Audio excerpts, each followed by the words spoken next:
And first of all, thanks Jody and your entire Traces team for hosting us in your lovely tea lounge. And I think that's a perfect place to be tonight. And our daily observer of today is Tapio Mäkelä from Finland. Tapio is a media artist and theorist based in Manchester and also in Helsinki.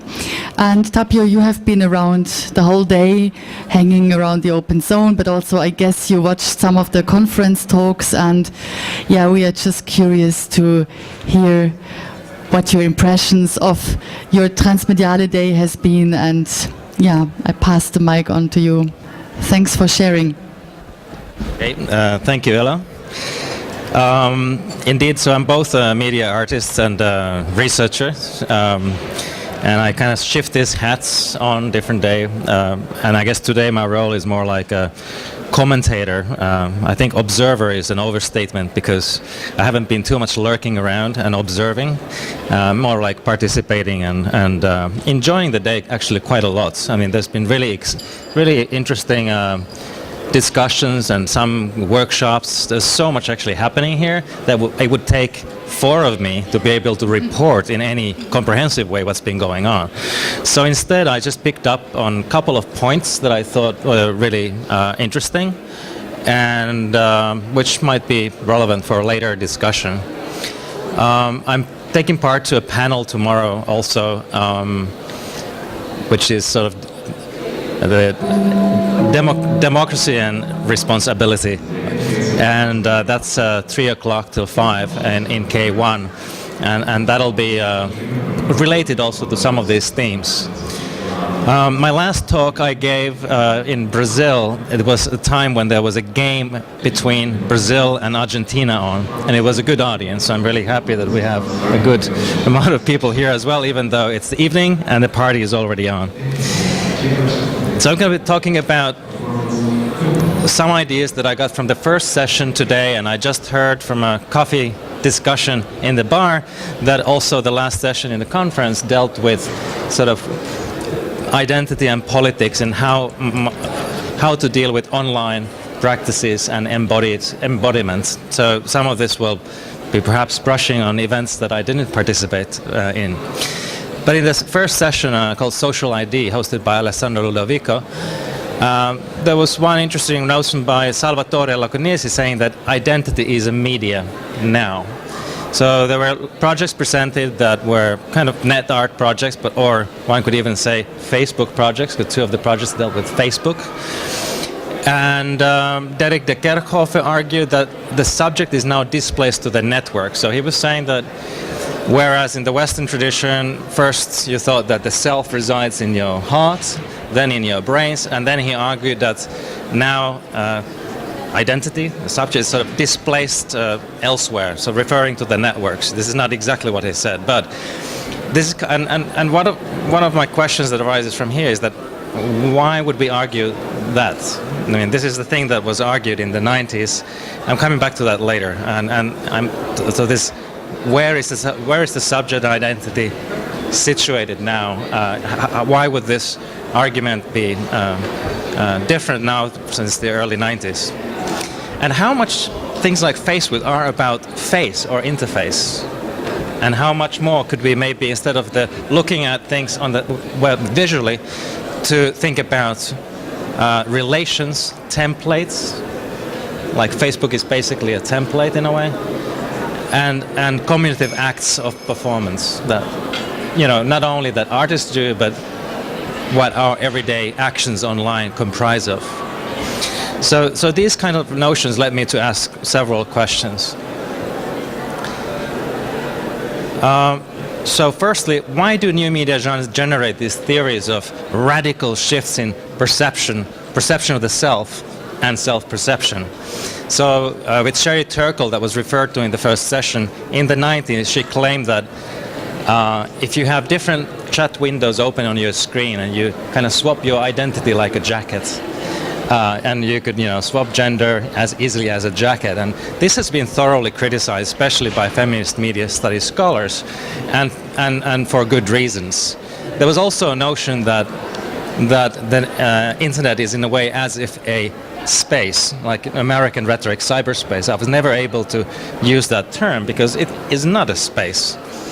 There are spatial qualities to how we address it, but it is definitely not a space. So that raises a lot of questions about politics of embodiment, etc. So now in this morning's sessions, explicitly by Kerkhoff, but also by others, one could sense that this question is reiterated now with social media, as if the fact that you make a profile online would kind of displace your identity. So it's basically the Shelley-Turkle argument revisited. So representing the self as images and narratives, this is still a practice that we do, you know. Back in the day you could make your homepage and make a cat GIF animation, and that was kind of like one way of showing what you can do, how you can perform with code as a hobbyist. But later, as sort of the amateur coder has sort of disappeared, more so now the same kind of representation of self happen on far more powerful platforms where you can express visually and share things. So the older paradigm of like images and narratives still goes on, but now the self is sort of a dynamic sketch. It's not really a representation. It doesn't stay still. For a moment you can look at it as such, but this sketch of self as metadata consists of tags, relations you make, and different associations. Actually, this scholar called Vannevar Bush, who talked about the Memex machine before any hypermedia existed, was really talking about like also the future computer as a kind of a machine of associations. And really what really has evolved over the 10 years, so what was different in the early web 90s is that the web was in a way seen as a page, as a visual thing. Hypertext was here and there, you could click on X, Y, and Z, but now with the very complex databases relating different things, it has really become a machine of associations. And I think this is indeed radical about what it means of how we can perform online, and also, of course, what kind of art can be related to that. So how does this position identity politics online?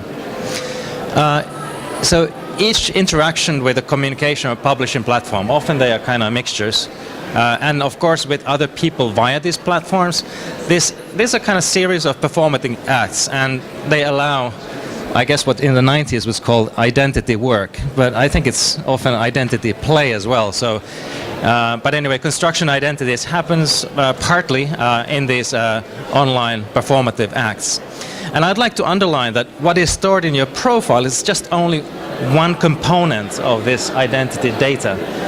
So if you look at these profiles, they have, I'd say, a smaller percentage of how you represent yourself or perform yourself online. So the kind of flow of things that you do and communicate is often not visible at one instance. And I underline also the use of identity data. Your identity is never online. But often so people today also said that, in a way, your identity is there. So I thought about how to talk about that thing out there, and I'm pretty often finding the notion of avatar quite flawed, because it easily displaces identity as a kind of a performance and disregards embodiment.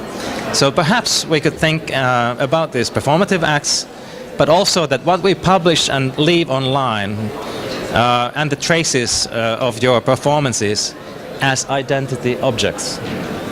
It's better to say identity objects rather than object identity, which is a programming term. We're not going to go in there right now.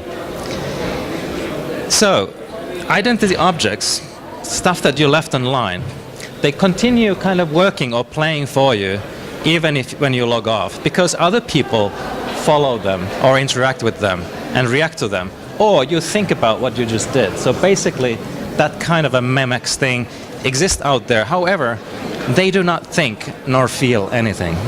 So basically your subjectivity is not placed elsewhere, it's always with you, because only you can think, only you can feel, as well as other people. Still, the objects are not in a way dead. You could say that they are affective objects whenever they are touched or worked upon by yourself or by other people. So there is kind of like a displacement of affect, or like Sarah Ahmed would say, it is being circulated in these everyday surroundings online. And this is not a positive thing or a negative thing. It can be about hate, love, various things. So going to another session today, which linked beautifully with these sketches I was writing during the day. And this is more now linking this discussion back into net art and politics. And this was a session with Lilian Indicibles and, should really say it in French, or Italian, sorry, and Franco Berardi. Franco talked about the politics of their work in relation to juxtaposition, irony, and cynicism. Saying that, in a way, cynicism in a way doesn't really see change as possible, but irony never believed in big thoughts or absolute truths, but allows you to make multiple interpretations of democracy, for example. Even though he said also democracy is, using Baudrillard's term, it is a simulacra. Nobody really believes it as an ideal. So, and he also referred to the seduction by objects that, according to Baudrillard, is part of this construction of the simulacra. So I went back, because I haven't read Baudrillard in ages for good reasons, but actually I have to now, because elsewhere I'm writing quite a bit about the sort of object-orientedness as a way to think about. Well, it's well used in actor network theory. But anyway, so Baudrillard talks about these objects as functional, having functional value, exchange value, symbolic, and sign value. So at the end, referent is lost in this process, for example, in relation to politics. So from this, one could say that how net art relates, for example, to politics or democracy. Does it simulate it? Is it simulated political action? Because often people juxtapose actions online and actions in street space. I think that's besides the point.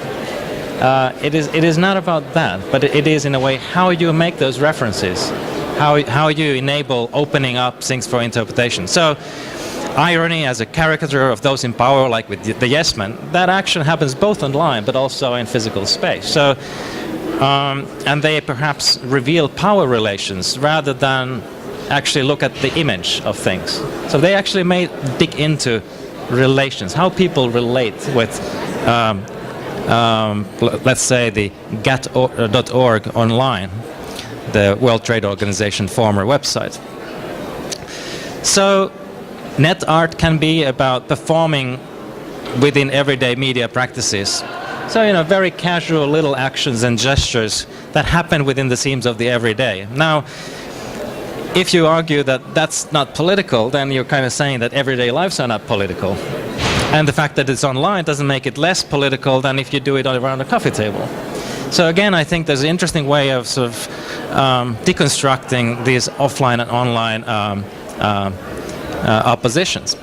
Then maybe there are works that create sort of disbelief into something that is given as credible online, and this is where some of the projects shown in many sessions today fell into that category. And then there are projects like by Jody that really reduce the functionality and exchange value of net objects or the computer in general.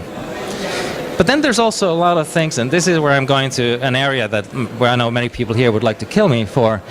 But I find often a lot of software art and actually a lot of sort of formalist media art make a very comfortable commentary on technology and creating, in a way, a non-critical loop of reference that it sort of references code and machinery, but actually it's very far from dealing with politics of identity. So I think this is the sort of a tricky area within the domain of media art and net art, that if you become self-referential within the code, that's where the sort of politics of that start to diffuse. It doesn't mean that it is not an interesting practice, but it is far from being political in the sense of politics of everyday lives of most people.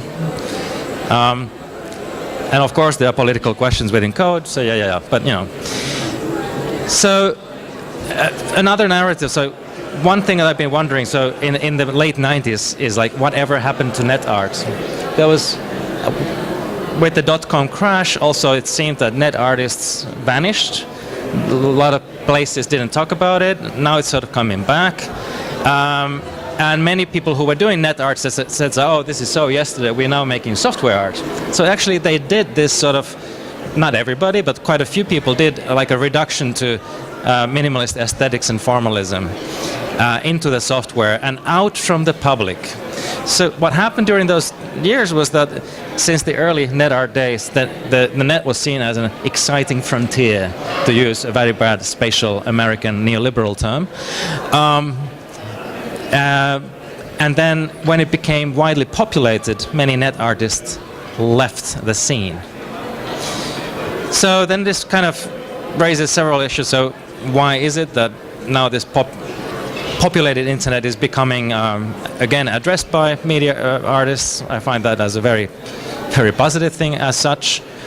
And then how do we value as a sort of embodiment of this politics? Do these projects need to come to the streets, make border crossings of not only online, offline, but you know, like Heath Bunting, he does actual border crossings and deals still with data structures in a political way, without being formalist only. And is there a need to sort of re-exit the gallery again? Because I think a lot of media art has become so visual artified that some of the sort of operations that have been done a lot outside of the visual art scene have, maybe because of financial reasons, become far less. So that maybe there's a need for a sort of re-radicalization, and I don't think it really happens through soldering. We'll talk about tomorrow this sort of DIY in politics. Soldering and DIY is great, but it might not be the way to radicalize our practices. And then it's a question of pedestrian tactics, you know. So can one use this metaphor, which is kind of like Michel de Certeau metaphor about pedestrian tactics, that kind of deal with that? It's maybe an argument just to say that everyday actions in your own neighborhoods can really be considered political, whether they happen online or offline. And I was really motivated today by many works that in a way showed that this kind of tactility with politics in work is very present here today. So this was my sort of a brief thing that I wrote today, and I was hoping that Heath Bunting would have been here, but he had a very long day working. So I would have urged Heath to come up to the stage, and so we could have sort of talked also. So we would have talked a little bit about sort of mid-90s net art political discussions and contemporary. But we can do that, and if anybody would like to now just jump on, take the mic and continue, because like this was a partial view into an angle. Thanks so much.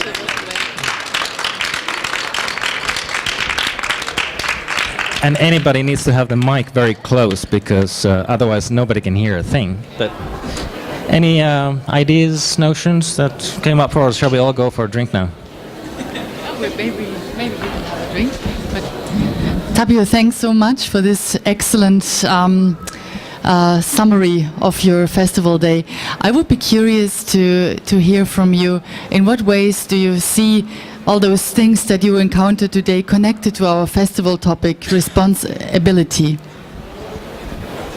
Haha.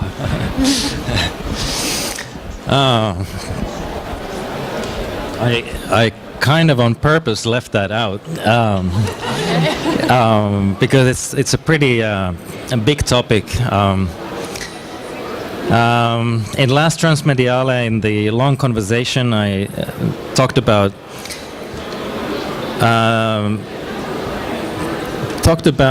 responsibility, the way which Donna Haraway phrases it, more in between the relationship of the human self and non-human species. And it's basic, and there's a way to connect it with here, because their responsibility is in a way giving agency to the non-human to respond, or at least kind of put that into your thinking. How could the other respond? So I guess if I would take then this concept of an identity object, then it's maybe kind of suggestion, how can you design your projects in such ways that they encourage responsible action. So it's like not only the classic open work, but maybe the kind of work that encourages to action or critical action more so than just any open work. That's a very short reaction to that, but one reason I didn't want to go this area, because I think the responsibility from that angle is so different from the general responsibility here. One of the things I was also thinking about, like, for example, different works in the exhibition, how they operate within our context here, within different references of our various backgrounds, which are far from being similar, but still there's enough shared discourses that we read these works. But when you take the projects, do take them out to the streets or not these scenes. What happens to the politics then? So I guess flexibility in designing for different audiences is one of the things that I often think about in how marginal, in the sense of the political strategies or tactics are. Also in last year's discussion, like the Yes Manish or the New York Times spoof project, they were slacked by German, very, because saying like, where are the real politics, you know? And I find that the sort of often politics are designed, are defined in a far too traditional means, again, in some critical circles here too. So I think this, I'm all for populism when it's done in a critical way, and I find this maybe one area just to think that if you recontextualize the work out from our context, what happens? How responsible are they then? That's one thinking about that. But very difficult thing to deal with this hour. Sorry, I'm losing it.